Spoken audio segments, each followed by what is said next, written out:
Secretary of Homeland Security during the George W. Bush administration. Mr. Secretary, thank you. The FBI warning is widespread, 50 state capitals and the district. How real is this threat, and how do you protect against it? Well, I think it is a real threat. Obviously, the effect on each state capital will be different, but each governor and each set of law enforcement authorities have to be prepared for the worst. You can't count on something bad not happening. So that's going to involve police. It's going to involve perhaps restrictions on what parts of the Capitol are open. And mobilizing the National Guard may make real sense in this. Mr. Chertoff, there were warnings last week, we now know. The FBI says it was made aware of threats posted online a day before the attack on the Capitol. They say they shared that information with law enforcement. Can you think of any reason why there wasn't more done?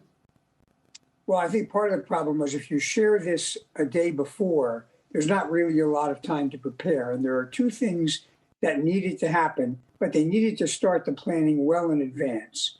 One is you had to coordinate with other law enforcement agencies from the standpoint of the Capitol Police. And the Capitol Police seemed to reject the offer of National Guard help, and they didn't invite other agencies in.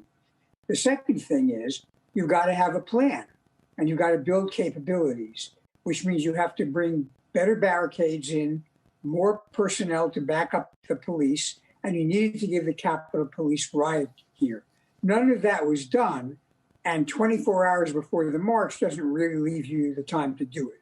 So the lesson here is this was foreseeable. They should have started planning weeks in advance. The rhetoric that was openly reported was violent. And it was a real dereliction on the part of the Capitol Police not to invite assistance at an earlier stage.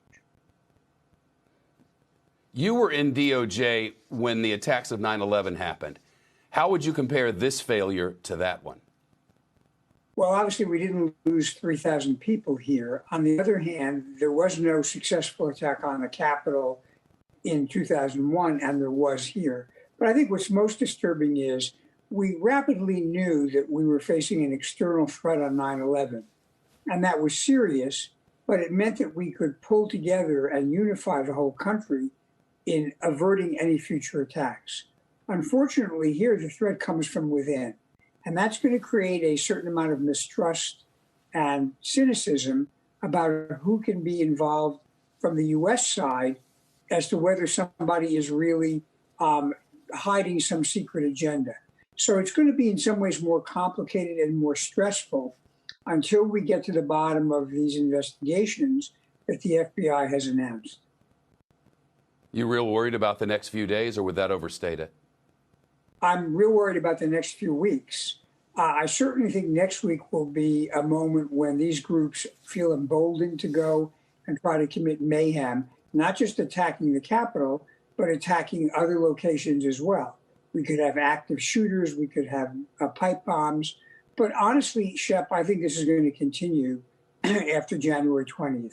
I think these groups have been revved up to believe this is their moment. I don't know to what extent Donald Trump is going to continue to encourage this when he leaves. But I think it's going to be a while before we can shut this down. And I applaud the FBI for aggressively investigating this with a potential for serious charges. Shepard Smith here. Thanks for watching CNBC on YouTube.